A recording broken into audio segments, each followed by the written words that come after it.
Hi, it's Katrina. Imagine being the first person to see something in thousands of years. How would you feel? Entire cities underground, vast forests at the bottom of sinkholes, and landscapes beneath the ice of Antarctica. These are just a few of the lost worlds that have recently been found, so let's get into it. Derinkuyu.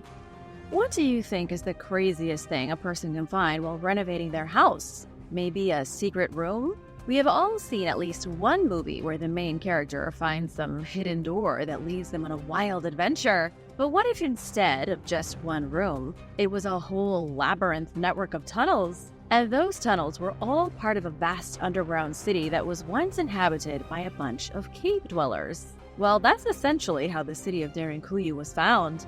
In 1963, a Turkish man tore down a wall in his basement while renovating his home in Cappadocia. Actually, he was renovating his home, but a bunch of his chickens kept disappearing through a crack in the wall. And behind that wall was something incredible, a massive city stretching nearly 300 feet under the earth. That explains why most of his chickens never came back. This settlement was carved into volcanic rock and encompasses 18 floors and is big enough to shelter around 20,000 people. So far, only 2,000 square feet of the city have been explored. But according to the Cappadocia tourism website, Derinkuyu could be much larger. I'm sure you're wondering who built this place. Who could have possibly designed this underground city? And why was it created at all? Surely carving a whole city into volcanic rock must have been hard work.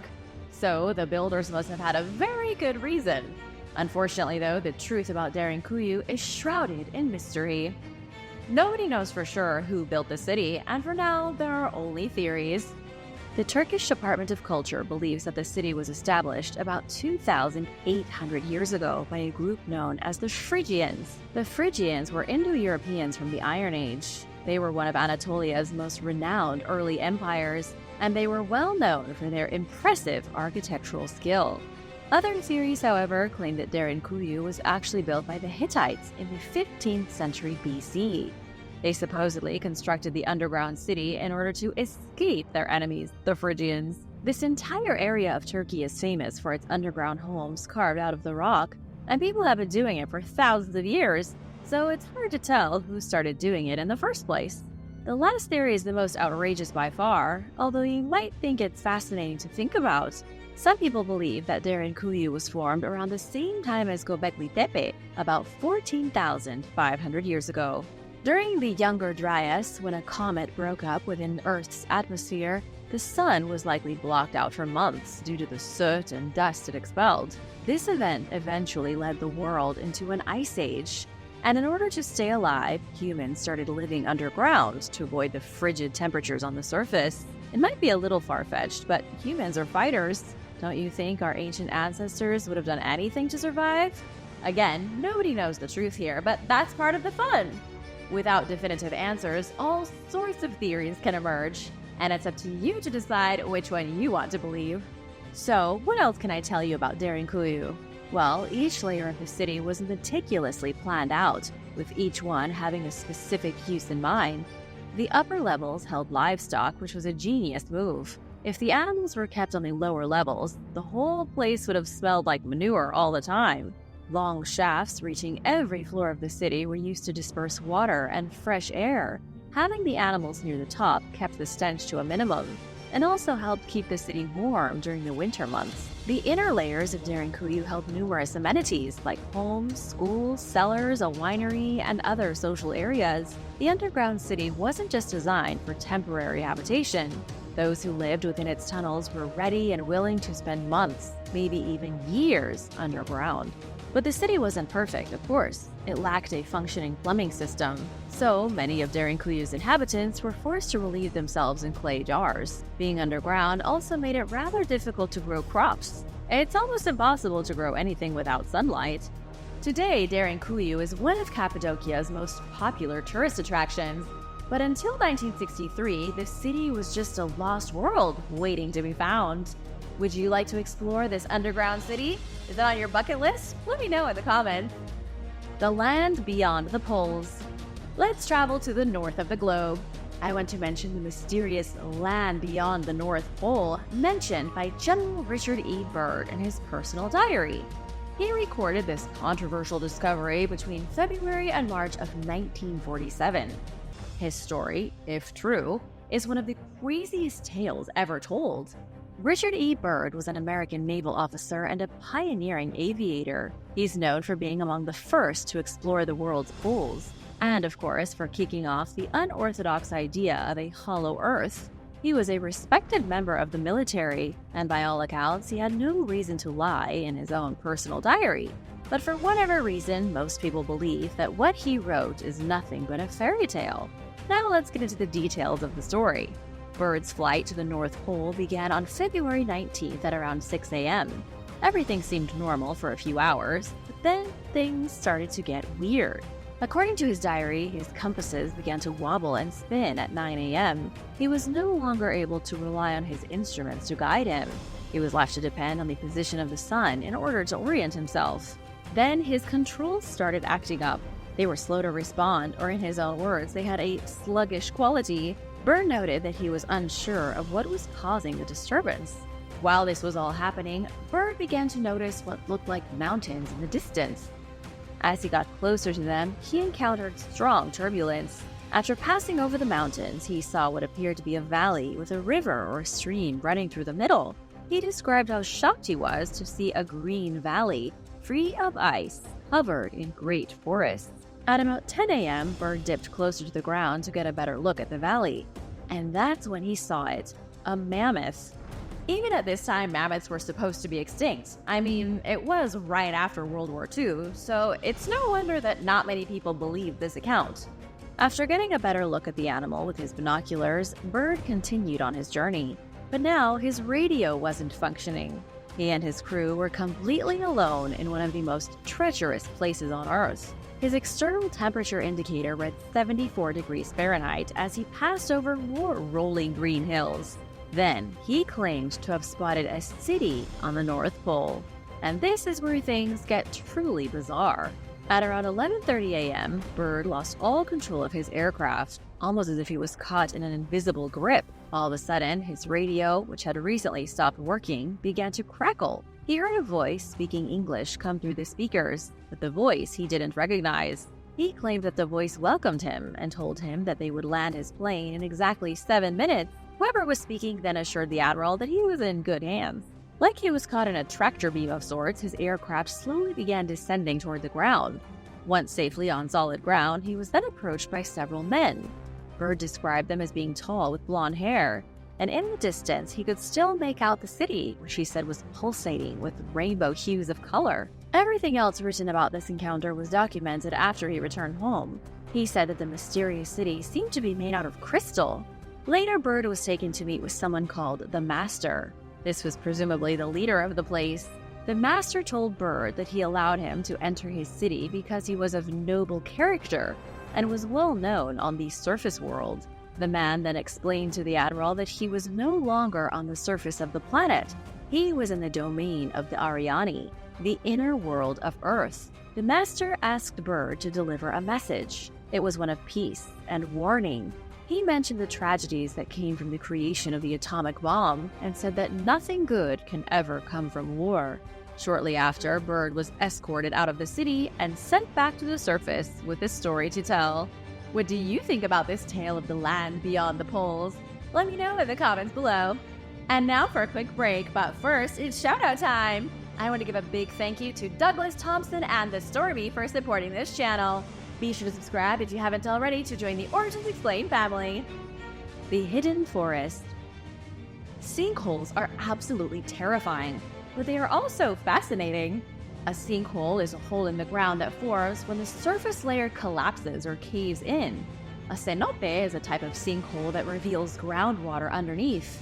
But what do you call it when a sinkhole exposes an entire forest? We might have to come up with a whole new term. In early 2022, a team of Chinese scientists discovered a giant sinkhole with a forest at its bottom in Shuanan County. According to Xinhua News, it's 630 feet deep. To give you a better idea of just how big that is, it's deep enough to swallow St. Louis's Gateway Arch. The team, consisting of spelunkers and speleologists, or scientists who study underground environments, rappelled into the karst sinkhole on May 6, 2022. They found 3 cave entrances as well as ancient trees, some of which reach heights of 131 feet. For years, the trees grew and grew, stretching ever closer to the sunlight filtering into the hole through the opening at the top. According to the executive director of the National Cave and Karst Research Institute, George Venny, the discovery is no surprise. In an interview with Live Science, he said that because southern China is home to karst topography, it was only a matter of time before something like this was uncovered. But what in the world is karst topography? Karst landscapes are often characterized by irregular terrain with many sinkholes, disappearing streams, and extensive underground cave systems. Pretty exciting stuff. They are found in various parts of the world, and China just happens to be one of them. Venny says that karst landscapes are created when certain types of rock, like limestone, are dissolved by water. Rainwater absorbs carbon dioxide from the air and soil, making it slightly acidic. And as this acidic water moves through cracks in the rock, it gradually widens the cracks, forming tunnels and empty spaces underground. Over many years, these tunnels can grow larger, and sometimes the ceilings of these underground spaces collapse, forming large sinkholes on the surface. This process is similar to the way that streams form. Over the years, a small trickle of water can create large streams that measure hundreds of feet across. As the old saying goes, as above, so below. Life under the ice. In most people's minds, Antarctica is nothing but a solid chunk of ice. But that's just not true. In reality, there is a lot of liquid water flowing directly beneath the ice, sometimes in huge quantities. And it's in that chilly water that scientists found a whole world of unique marine organisms. On December 31st, 2019, a team of 11 researchers pitched their tents on the Thwaites Ice Shelf, an extension of the West Antarctic ice sheet. Its ice is almost 1,000 feet thick and encompasses an area of 2,100 square miles. This ice shelf floats on the ocean, protruding from the Antarctic coastline. The team was sent to this brutal landscape to measure the currents that are melting this ice from below. But what they found was something else entirely. They created a hole in the ice that was about the diameter of a basketball. The hole was extremely deep, reaching depths measuring 6 miles, and into the hole they dropped all sorts of scientific instruments, including a camera. So, what do you think they found? Dark ocean filled with nothingness? Nope. They witnessed a vast, hidden world that exists in our planet's oceans that humans had never seen before. At first, they described what they saw as alien guts. They noticed a yellow, rubbery tendril about as thin as a shoelace dangling from the cable the camera was attached to. It was just over 20 feet long. It looked soft and organic. It was obvious to the team that at one point, this thing had been alive, but nobody could identify what it was, which led to them referring to the tendril as alien guts. In reality, what they saw was likely some type of jellyfish. Alien guts isn't all they saw, though, not even close. While reviewing the camera footage, the team saw several strange creatures swim through the lights emitted by their instruments. They saw shrimp and krill-like amphipods, a bristle-finned fish that appeared to be frowning, and a transparent eel-like arrowworm. A gelatinous siphonophore was also captured drifting by the camera, with its delicate lacy skirts rippling through the water. An orange squid also made an appearance, getting a good look at the camera with its huge saucer eye. These regions beneath the Antarctic ice are virtually unexplored, so until recently, people assumed that they harbored very little life, if any. But as more and more scientists drill through the ice, it's becoming apparent that we know very little about what's down there. What do you think they'll find next? Mermaids? The Kraken? Nothing is out of the realm of possibility when it comes to the deepest parts of the Earth's oceans. Lost world of mysterious organisms. Get ready for an amazing discovery. Scientists have unearthed evidence of a lost world teeming with mysterious life forms that thrived 1.6 billion years ago. These ancient creatures might just be the oldest ancestors of all the plants and animals, including us humans, that roam the Earth today. Microscopic beings called protosterile biota lived in watery habitats across our planet over 1 billion years before animals and plants came onto the scene.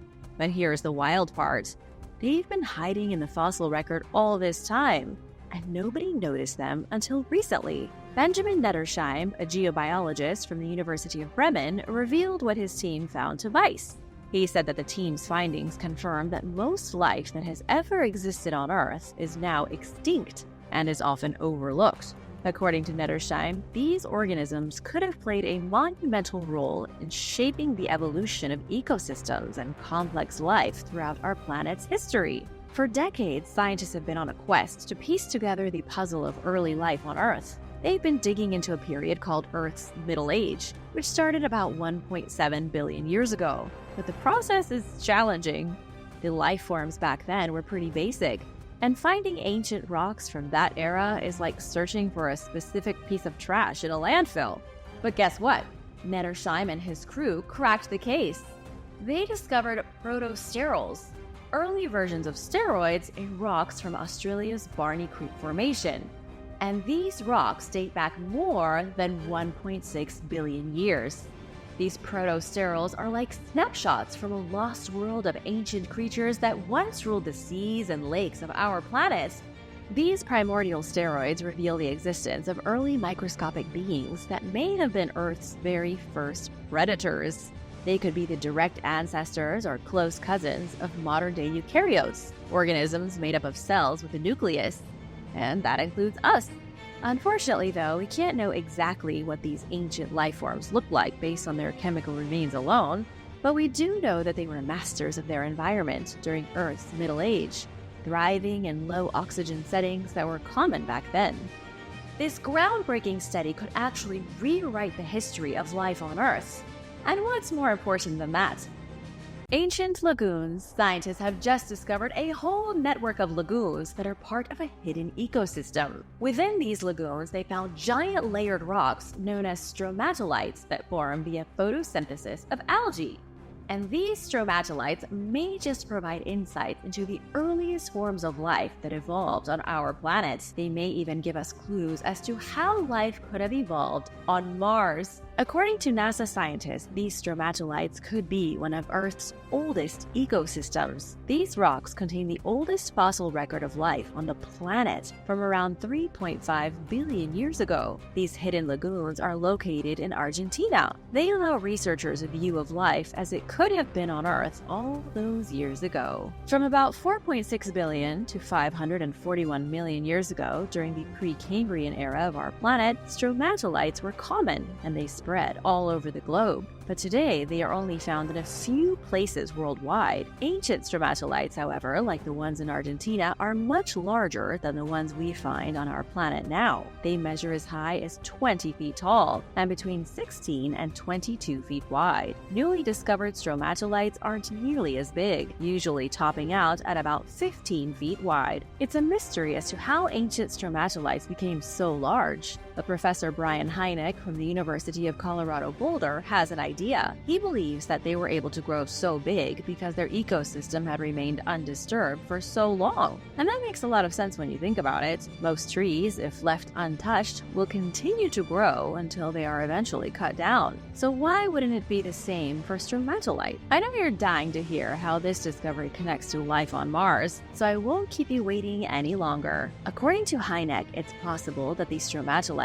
found in these hidden lagoons were created by microbes using a type of photosynthesis that doesn't produce oxygen. And if this is the case, it could provide scientists with a better understanding regarding the possibility of life evolving on Mars. Because the red planet contains more than 600 ancient lakes, it's possible that it could have also had an ocean at one time. This means that Mars could have been extremely similar to Earth in the past. The stromatolites discovered in these hidden lagoons also contain minerals like halite and gypsum, which are abundant on Mars. Scientists wonder if Mars ever had life that used photosynthesis. According to Hynek, if life did exist on Mars and used photosynthesis, these stromatolites would be a likely place to find evidence for it. There are other questions too, like when oxygen appeared on Mars and whether conditions were right in the past for life to develop. But by studying these ancient stromatolites, scientists can learn more about Earth's early history and gain insight into the possibility of life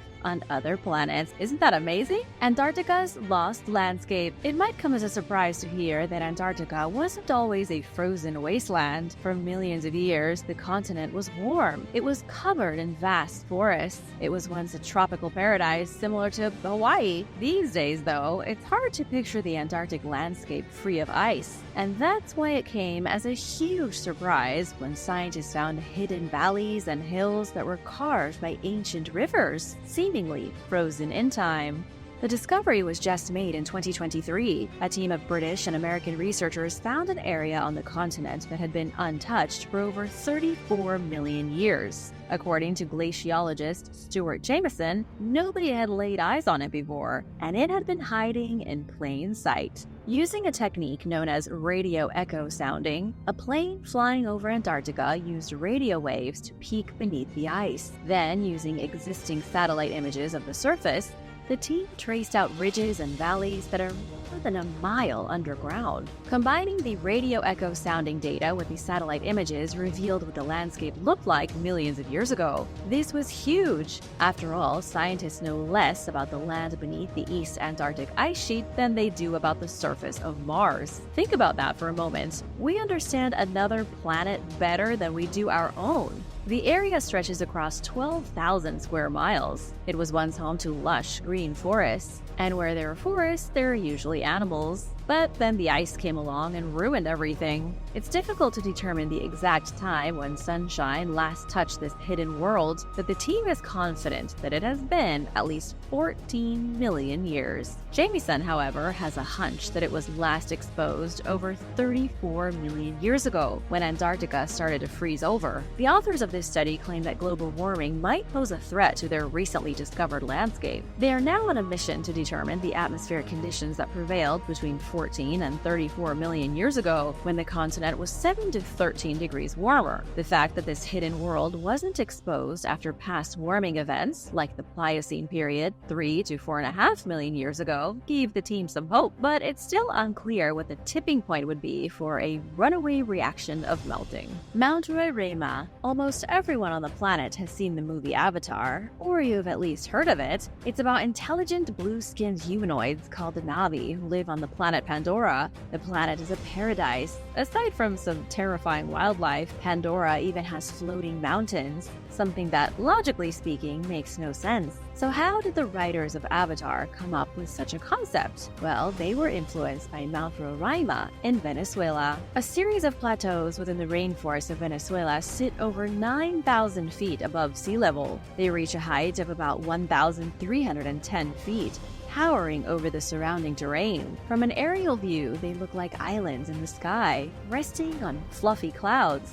They are known as tepuis, a Pemon Indian word for mountain, the most famous of which is Mount Roraima. The tepuis are unique in their geography. In fact, thousands of plant species are found along these plateaus that can't be found anywhere else in the world. These mystical mountains have intrigued explorers and writers alike for centuries. Sir Arthur Conan Doyle, for example, was so fascinated by the tepuis that he documented his exploration of Mount Roraima in his novel, The Lost World, in 1912. What Doyle wrote is still controversial to this day. He claimed that dinosaurs and other extinct creatures are still alive and thriving on the remote plateaus. But that can't be true, can it? Well, for a long time, Mount Roraima was impenetrable to everyone but the Pemon indigenous people, so it truly was a lost world. The towering mountain plateaus were already around when South America and Africa were joined together to create the supercontinent Gondwana. This means that these majestic mountains likely formed between 400 to 250 million years ago. They have been standing tall since the ancient days of Earth. watching civilizations rise and fall. The Tepuis have been cut off from the rest of the world for a very long time, and because of this isolation, the plants and animals living on the plateaus have evolved in unique ways. It's believed that about half of the 10,000 plant species found here are one of a kind, growing nowhere else on Earth, and new species are still being discovered all the time. Even though people have climbed all the tepuis, only a few have been fully explored. So could this mean that creatures once thought extinct, like dinosaurs, might still be hiding on these remote plateaus? It's definitely not likely, and most scientists will tell you it's impossible. Regardless, this landscape is so mysterious because it hasn't been fully explored, and it continues to inspire. So let your imagination run wild. The people from Avatar certainly did. Glen Canyon revealed. Let me tell you the story of America's national park and the surprising changes happening at Lake Powell. In a turquoise lake surrounded by red rock deserts in southern Utah, Ross Dombrowski scratched his head as he watched a massive rock formation grow taller behind his houseboat. This rock, like many in this part of Utah, was hidden underwater when Dombrowski parked his houseboat on Lake Powell in 2021. But just a year later, it was towering 3 stories high. So basically, this guy picked a terrible time to live on the lake. It may not be a lake much longer. This strange transformation is happening due to a severe drought affecting the western United States. This mega drought, which has lasted for over 2 decades, is one of the driest periods in 1,000 years, and scientists say that climate change is making it worse.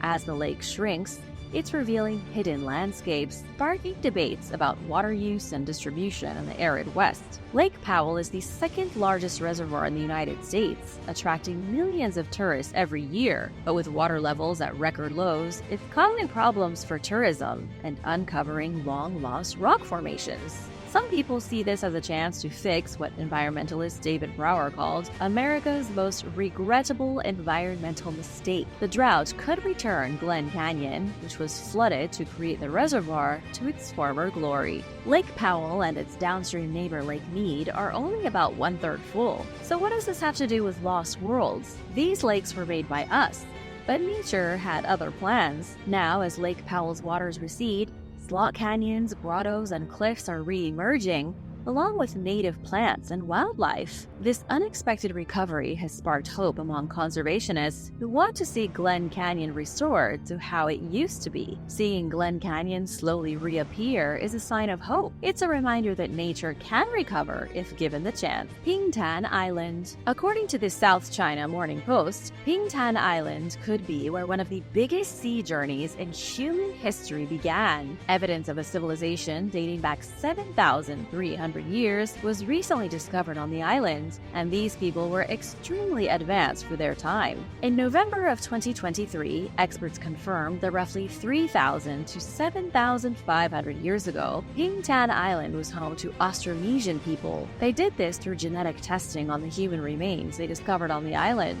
They also found evidence indicating that the people who lived there progressed into a more advanced society between 5,000 and 6,500 years ago. So, what evidence did they find? Researchers found houses as well as other buildings that were constructed for different purposes, like food processing, waste removal, and handicrafts. You know, all the essential stuff. They also uncovered remains of the world's earliest known rice cultivation. Communal spaces dating from 3,000 to 4,200 years ago were discovered on another part of the island. All of this stuff goes way back. The Austronesians were a big group of people who originated in Taiwan and traveled all the way to places like Easter Island. The ancient tribes that once lived across Southeast Asia, Micronesia, Polynesia, New Zealand, and the U.S. state of Hawaii now have around 400 million descendants today. Up until now, the common belief was that Austronesians came from Taiwan and began spreading out over the past 5,000 years because of population growth. But the discoveries on Pingtan Island hint that their beginnings might be broader than just Taiwan, maybe even stretching to mainland China. We didn't even know that this society on Pingtan Island existed until last year, 2023, so who knows what other lost cities or worlds could be hiding in plain sight. Only time will tell. Thanks for watching. Which of these lost worlds would you like to see with your own eyes? Let me know in the comments below, and be sure to give this video a thumbs up and subscribe for more. See you in the next one. Bye! Oh, and stick around for an older video if you want to see more like this. Lost City in the Jungle. Researchers discovered a mysterious lost city high up in the mountains of Colombia's Sierra Nevada. This is an isolated mountain range deep in the jungle near the Caribbean coast. It's around the same area as the infamous Ciudad Perdida, literally lost city in Spanish, which is another ancient jungle dwelling, but this one has no name. The ancient settlement was found 5,000 feet above sea level, hidden underneath dense jungle foliage. It was only found thanks to National Geographic explorer Albert Lynn, who used light detection scans to see through the vegetation to the ruins beneath. These are known as LiDAR scans, which send hundreds of thousands of laser pulses across the ground to create a 3D map of a place's topography.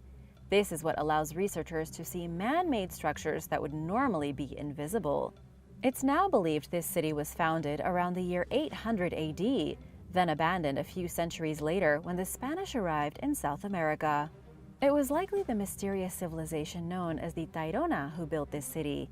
They once lived across a huge part of the Caribbean coast and had countless forest dwellings in the mountains, some of them 18,700 feet high. But not much is known about the Tairona except for their crumbling ruins and thousands of gold artifacts. The Tairona were extremely talented goldsmiths. Once the Spanish arrived and began their campaign of thievery, occupation, and death, the Tairona abandoned most of their cities and slowly vanished. Lost cities of the Maya. Archaeologists used remote surveying technology to look through the thick canopy of forests in Guatemala and discover both lost cities and ancient structures. These lost cities were once populated by the Maya civilization, and these discoveries make it pretty clear the Maya were a lot more spread out than previously thought. Sure, they had some pretty big settlements in Mexico, and some that have already been found throughout Guatemala, but with this most recent discovery, researchers now know they lived in just about every region of the jungle from southern Mexico to Costa Rica. Just like with the lost city in Colombia, experts used LiDAR scanning to identify over 60,000 ancient structures. These structures represent a network of cities, highways, military fortifications, and farming communities. The extent of the Maya civilization is mind-boggling, with an agriculture system on an industrial scale unlike anything else in the ancient world. In total, researchers documented 772 square miles of the Guatemalan jungle. Before this new information, experts believed the Maya population in the lowlands here to have been between 1 and 2 million. Now, researchers believe there could have been as many as 20 million people spread throughout the jungles of Mexico, Guatemala, and Belize. The population steeply declined around the year 900. This was when drought decimated the agricultural network and people left the cities since they no longer had food or water. Many of the cities, even those located in the dense Guatemalan jungle, were left overnight. They may be nothing but overgrown ruins now, but otherwise are still exactly as they were when the Maya packed up their things and fled in search of a more stable environment. The world's first city. An archaeological breakthrough using spy satellites has revealed what some are calling the world's first city. The discovery can actually be traced back to the Corona program in the 1950s. This was during the Cold War period, when Americans started using satellite technology to keep an eye on places like the Soviet Union and China. The program continued into the early 70s and was declassified by President Bill Clinton in 1995. The images have since been made available to the public and have become the source of great fascination for archaeologists. There are over 860,000 detailed images of the Earth's surface, and in some of them are mysterious archaeological wonders. Dr. Jessie Kasana has been studying the photographs for years, focusing particularly on photographs of the Middle East. Jessie says the photos are invaluable because when they were taken 50 years ago, the countryside was far less industrialized. This means that ancient settlements and structures hadn't yet been destroyed or built over by modern technology. Jessie has documented over 10,000 archaeological sites, many of which are no longer visible. The biggest discovery comes in the form of a city estimated to be roughly 4,000 years older than the Egyptian pyramids. This city is called Tel Brak. It began life in the 7th millennium BC and grew to be one of the biggest cities in Mesopotamia. It grew from a primitive village to an urban hub, and then into a giant city of 55 hectares. Tel Brak continued to expand, and its name changed several times. However, it was eventually abandoned and forgotten. Archaeologists are calling it the first city because it was one of the very first major metropolises that sprang up in Mesopotamia in the dawn of human civilization. Mysterious Aksum Empire. In 2019, a town was uncovered in Ethiopia that had been abandoned for centuries. The lost city was inhabited for 1,400 years before it was forgotten, originally built by the mighty civilization of Aksum. At its peak, the Aksumite Empire dominated East Africa and was just as powerful as its counterparts in China, Persia, and Rome. It was one of the most important civilizations that has been lost to time. Outside of Egypt and ancient Nubia, Aksum was the earliest complex society in Africa. It maintained control over the region until power slipped through their fingers in the 6th century as Islamic powers began to invade. By the 10th century, they had been forced from their land, and the last king was betrayed by his general, creating his own empire. That was also around the time the newly discovered city was lost. Archaeologists stumbled upon the remains of its stone buildings by accident near the town of Beta Samati. There were a few small buildings here, mostly residential, but a handful of workshops too. Researchers also found a basilica that likely functioned as a public administration building, but it may have also been a place of Christian worship in the 4th century. This lost city is a reflection of what happened to the world power of Aksum as the empire fell in its final years. The city of the flesh-eating illness. In the Central American country of Honduras, a group of archaeologists trekked deep into the forest to uncover a lost and never-before-explored city. Explorers have been marching in the jungles for centuries, looking for proof of lost civilizations. But this time, they actually found what they were looking for. The research team discovered what they believe to be the remains of the legendary White City. It's so deep in the jungle that getting there is an absolute nightmare. Not only did archaeologists have to deal with the dangers of drug cartels moving through the area, but they had to contend with deadly monsters as well. The Honduran jungle is filled with venomous snakes, dangerous forest creatures, and flesh-eating parasites. Sure, the team discovered an overgrown ruin that hasn't been touched in hundreds of years, abandoned by a civilization we don't even know the name of, but they also contracted flesh-eating parasites. All dangers aside, this is a remarkable part of Central America. Researchers also identified a complex cave system running beneath the jungle, which has never been explored or even entered by modern humans. The whole area is bursting with hidden history.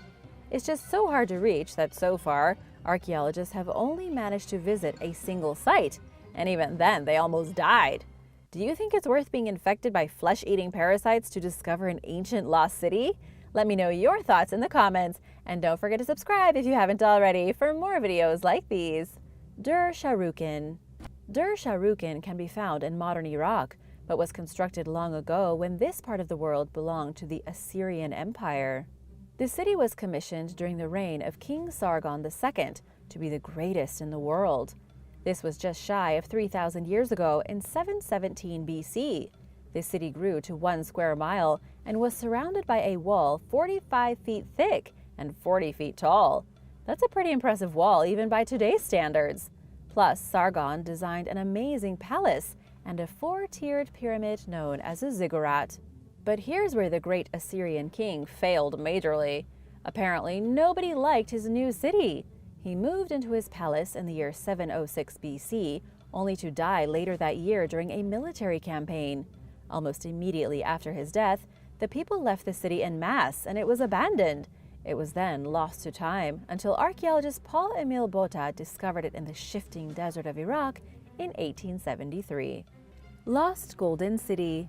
Archaeologists in Egypt discovered a lost city described as the most significant find in a century. It's 3,000 years old, called So'ud Atun. Zahi Hawass, arguably the most famous Egyptologist in the world, announced the discovery himself. This city was probably established during the rule of the great pharaoh Amenhotep III, sometime around 1391 BC. Archaeologists have identified a bakery, an administrative district, a residential area, and thousands of everyday items scattered throughout the site. It's crazy that nobody found this city before, considering where it is. It's located near the Colossi of Memnon. the Ramesseum, and the Madinat Habu Temple. There is no way archaeologists should have missed it, yet somehow they did. Now it's a matter of figuring out what was happening in this town 3,000 years ago. Right now, it's believed Amenhotep commissioned the city himself, only to have his son abandon it for a new capital called Amarna. This was a major problem in ancient Egypt, with the rulers simply making their own capitals and completely uprooting cities that were already established. However, archaeologists aren't sure yet if people ever returned to Saud Atun. We know the capital of Amarna was abandoned shortly after the death of Amenhotep's son, but not what happened here in the following years. Judging by the state of things, it looks like people left in the middle of the night and never bothered going back to their homes. An ancient Akkadian city. A lost Mesopotamian city from 4,000 years ago was discovered by archaeologists in Iraq. Researchers from France digging in Kurdistan found the ruined bones of a city that once belonged to the very first empire in Mesopotamia. I'm of course talking about the Akkadians. According to Christine Kapinski, one of the experts who's been excavating the site since 2012, nobody was expecting to find a full city.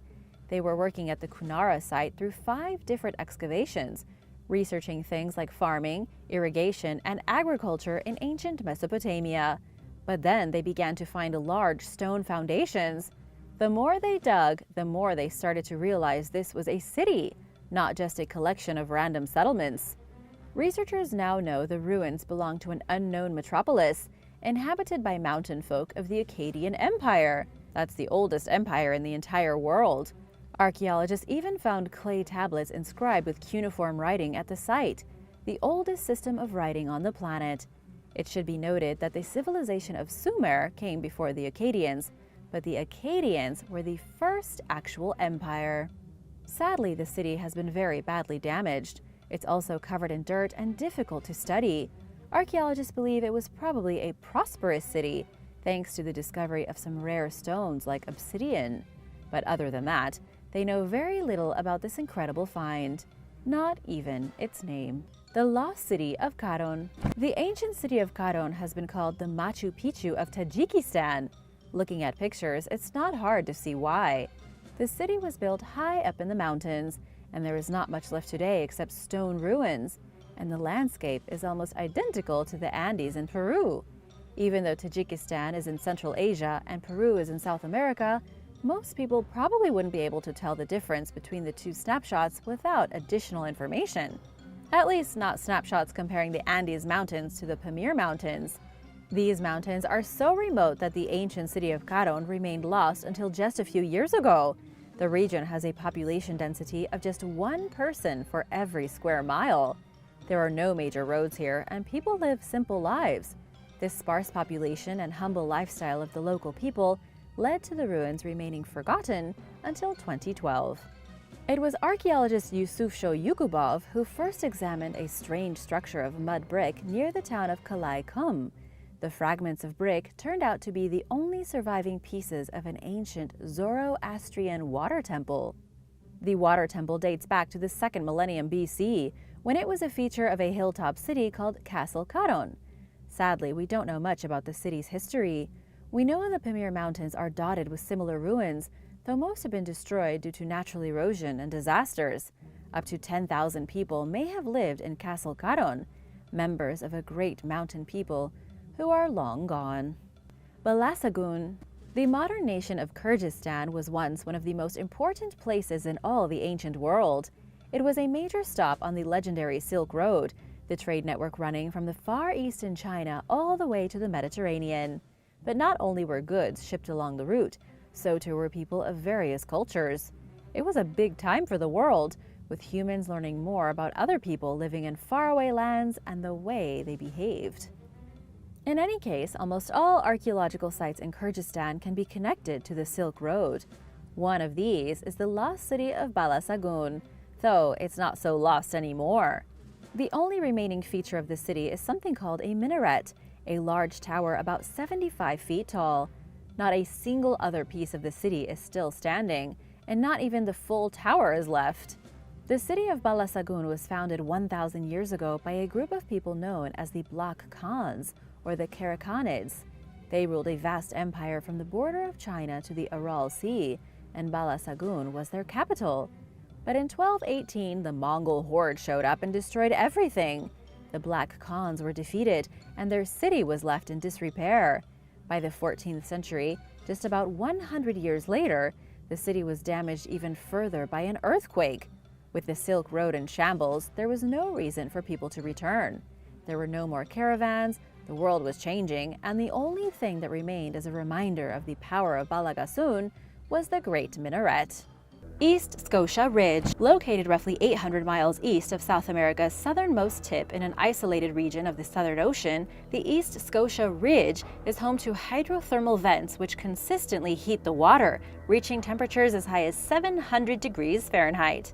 At around 8,000 feet below the water's surface, life is completely dark here. Using a remotely operated vehicle, or ROV, British scientists explored the little-studied region in 2009 and 2011 and discovered a plethora of previously unknown species, including hairy snow-white crabs, 7-armed sea stars that exist nowhere else on Earth, and a yet unidentified type of octopus. They also found new species of barnacles and sea anemones. Water samples showed that the hydrothermal vents emit life-sustaining bacteria and gases, but just the same, researchers were shocked at the abundant biodiversity that they encountered. Duke University Marine Laboratory Director Cindy Vandover told the Washington Post, "It's remarkable that we can be in the 21st century and still not know fundamental things about what lives on our planet." At the same time, creatures that the team expected to cross paths with, including tube worms, vent mussels, vent crabs, and vent shrimps, which are found in hydrothermal vents in the Pacific, Atlantic, and Indian Oceans, were nowhere to be found. Scientists believe that the Southern Ocean may act as a barrier to certain life forms, and that life on the East Scotia Ridge has been isolated for millions of years. Hang Son Doong Cave. This enormous cave looks like the entrance to another world, and in a way, it is. Life in the cave has adapted to these conditions, and plants grow in some areas reaching toward cracks of light. Sometime between 2 and 5 million years ago in what is now Vietnam, the Rao Thuong River carved a cave into a 400-million-year-old rock formation. Known as Hang Son Doong, it's located within the Phong Nha Ke National Park near the Laos-Vietnam border and is widely considered the world's largest natural cave by volume and cross-section. Big enough to house a 40-story skyscraper, the cave's main passage is 3.1 miles long, with some sections measuring 656 feet tall and 492 feet wide. A local man named Ho Khan discovered the cave's entrance in 1991 while searching for valuable aloe timber. He was afraid to go inside, however, due to the sounds of whistling wind and a rushing stream coming from within. In 2009, a group of cave explorers from the British Cave Research Association conducted a survey, which led to Hang Son Doong gaining international recognition. During the exploration, the team encountered a nearly 300-foot-high calcite barrier, which they jokingly nicknamed the Great Wall of Vietnam. The following year, during their second expedition, the group traversed the wall and reached the end of the cave passage. The cave is so large, it even has its own weather system, with clouds lingering above. Last year, researchers confirmed the long-suspected fact that Hang Son Doong connects with a nearby cave called Hang Thong, effectively increasing its volume by over 56 million cubic feet. Inside the cave, explorers found unusually large baseball-sized cave pearls, as well as some of the world's tallest known stalagmites, measuring as much as 230 feet tall. Hang Son Doong is open to tourists for the steep price of around $3,000 each, and permits are required to enter the cave. Melville Range Rainforest. In 2013, a team of scientists and filmmakers set out to explore a remote rainforest atop Australia's Melville Range. Located on the Cape York Peninsula in the country's northeastern region, the small, rugged, 9-mile-long mountain range's misty rainforest appeared in satellite imagery, prompting the researchers to go and see it for themselves. While there, the team encountered a new species of skink, a type of reptile which they named the Cape Melville Shade skink. It's found nowhere else in the world, much like the blotched boulder frog. It has adapted special evolutionary traits to survive among the huge boulders of the Melville Range, including large eyes, which help it see better in the dim shade the rocks provide. The Cape Melville leaf-tailed gecko also has large eyes as well as long legs, which enable it to climb efficiently on the rocky terrain. Researchers believe that the wildlife here has been isolated for millions of years, evolving to suit the conditions around it. The frog and gecko displayed no fear of humans upon first contact, and the discoveries of these one-of-a-kind creatures remind us that the world is a much less explored place than we tend to think. Bosavi Crater. Around 200,000 years ago, the cone of a now extinct volcano in Papua New Guinea called Mount Bosavi collapsed, creating a 0.6-mile deep, 2.5-mile wide crater, which is home to its own unique isolated rainforest ecosystem. In 2009, an international team of scientists and a film crew working on the BBC wildlife documentary Lost Land of the Volcano ventured into the Bosavi crater and discovered over 40 previously unidentified species endemic to the site, including 16 frogs, 3 or more fish, insects, spiders, a bat, and a giant rat measuring about 82 centimeters long, in other words, over 2.5 feet, and weighing around 3.3 pounds or 1.5 kilograms. That is a really, really big rat. Scientists believe that the animals living in Mount Bosavi's 3,280-foot walls have been isolated since the collapse of the volcano's cone, meaning they likely evolved to possess traits conducive to their survival down there. The crater is so remote that the nearby Kaswa villagers considered it inaccessible and possessed limited knowledge of what was inside. According to one village elder's take, if you fall when climbing in, no one will ever find your body. Cima Humboldt and Cima Martel. Cima Humboldt, also called Cima Mayor, is a massive sinkhole located atop the 11,500-foot-tall Sari-Sariñama Tabletop Mountain, or Tepuy, in Venezuela's Bolivar state. Similar to Mount Roraima, it's situated less than 3,000 feet away from another enormous sinkhole known as Cima Martel. These flat-top mountains are believed to be haunted by evil spirits that live in caves up at the top.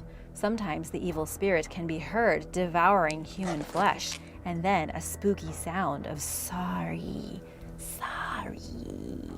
A pilot named Harry Gibson first spotted the sinkholes while flying overhead in 1961. During the 1970s, explorers descended into Cima Humboldt and established that it has a depth of 1,030 feet, measuring 1,155 feet in diameter at its upper rim and 1,647 feet near the bottom. The smaller Cima Martel sinkhole measures roughly 814 feet deep. Due to their gargantuan size and depth, the sinkholes are thought to harbor their own unique ecosystems. To this day, Cima Humboldt and Cima Martel remain largely unexplored. Surrounded by dense jungle and hundreds of kilometers from the nearest road, the sinkholes are difficult to access. When researchers traveled into the gaping void of Cima Humboldt and noticed that it progressively widens, they had a complicated time getting out, to say the least. Any plant and animal life found within the sinkholes is likely very rare and unique, given the location's inaccessibility in a region that is already remote and isolated. Palawan Highlands plant life. In June 2007, scientists exploring the highlands of the central Philippines discovered numerous previously unidentified species, including a large carnivorous plant, which they named Attenborough's pitcher plant. It ranks among the biggest of all pitcher plants and was observed consuming a shrew in 2012. Botanists have observed other bizarre plants in the area, including blue mushrooms, pink ferns, and a new species of a type of sticky trap plant called a sundew. I love those. The Attenborough's pitcher plant is only found on Mount Victoria in the Palawan province, between altitudes of 1,450 and 1,726 meters. Due to its extremely limited distribution and the ever-constant threat of plant poachers, the species is classified as critically endangered on the International Union for Conservation of Nature Red List. Movil Cave. Near the Black Sea and the Bulgarian border in southeastern Romania's Constanta County is an underground cave that has been isolated for around 5.5 million years. Known as Movil Cave, the site harbors a poisonous atmosphere and is completely devoid of light. Yet miraculously, it's home to a diverse ecosystem of creatures, including scorpions, woodlice, centipedes, and other creatures who have evolved uniquely due to their isolation and living conditions. The cave was discovered in 1986 by Romanian workers who were testing the ground's suitability as the site for a new power plant. Ever since, authorities have allowed less than 100 people to enter the cave, a dangerous undertaking that requires a 66-foot descent down a narrow shaft, followed by a series of limestone tunnels leading to a central cavern containing a lake. The pool of warm, sulfidic water stinks of rotting eggs or burnt rubber when you disturb it as hydrogen sulfide is given off, microbiologist Rick Bowden, who visited the cave, told the BBC. The atmosphere is rife with harmful gases and contains just 10% oxygen. Visitors face a 5 to 6 hour time limit exploring before they are at risk for kidney damage. Despite this, Moville Cave is home to at least 48 species, 33 of which exist nowhere else on Earth. Scientists are studying how the numerous snails, shrimps, spiders, leeches, scorpions, and other life forms live in such an environment where the carbon dioxide content is 100 times higher than the air above ground. The creatures get their food from a layer of frothy tissue paper-like foam on top of the water, which contains millions of bacteria called autotrophs. Since there's no light to serve as an energy source, the autotrophs rely on a process called chemosynthesis, which explains the cave's astronomical carbon dioxide level. While this ecosystem is the only known one of its type, its bacterial life forms are paradoxically simple and may function much like bacteria elsewhere, according to microbiologist J. Colin Murrell. On the other hand, the animals within the cave have evolved to possess features unlike any other known creatures. Most of them lack pigment, and many do not have eyes, because it's a pointless feature in a place with no light. It's also common for these animals to have extra long antennae and other appendages, which help them navigate efficiently in the dark. Lake Vostok. Over 2 miles beneath the Antarctic ice, there is a massive ancient lake that has spent the last 15 million years cut off from the rest of the world. It's similar in size to Lake Ontario, but is around twice as deep. A Russian geographer and pilot first suspected the lake's presence during the 1960s, while flying overhead and noticing a large, smooth patch of ice that sits above it. The discovery was confirmed in 1996 by British and American researchers using airborne radar techniques. Although Lake Vostok's mixture of salt and freshwater shows that it was possibly once connected to the ocean, it does not appear to currently have any other water sources besides meltwater from above, meaning it has likely been completely isolated from the world since the ice over it formed. Samples of accretion ice, or frozen lake water that forms on top of Lake Vostok's surface, taken during the 1990s by an international team of scientists, revealed the presence of microbes, suggesting that there's a unique ecosystem hidden beneath the ice, which has survived for hundreds of thousands of years without light. The discovery was surprising, as experts did not expect to find life in a place that lacks the conditions necessary to life as we know it. Almost as if it were on another planet. In more recent samples, scientists discovered genetic material belonging to over 3,500 species of microscopic organisms, including those that specialize in various stages of nitrogen and carbon cycles. The find indicates that Lake Vostok's ecosystem adapted to its changing conditions by evolving in ways that ensured its survival even after the water became completely covered in ice. Simply put, the lake appears to have established a way to survive by recycling its limited carbon supply, leading some researchers to theorize that this type of survival mechanism could facilitate life on the moon. Lake Vostok remains almost entirely unexplored, and the published findings erred on the conservative side, omitting any DNA sequences that scientists were not completely certain came from the lake's accretion ice. They believe that the subglacial water body likely contains a multitude of other organisms that are yet to be identified.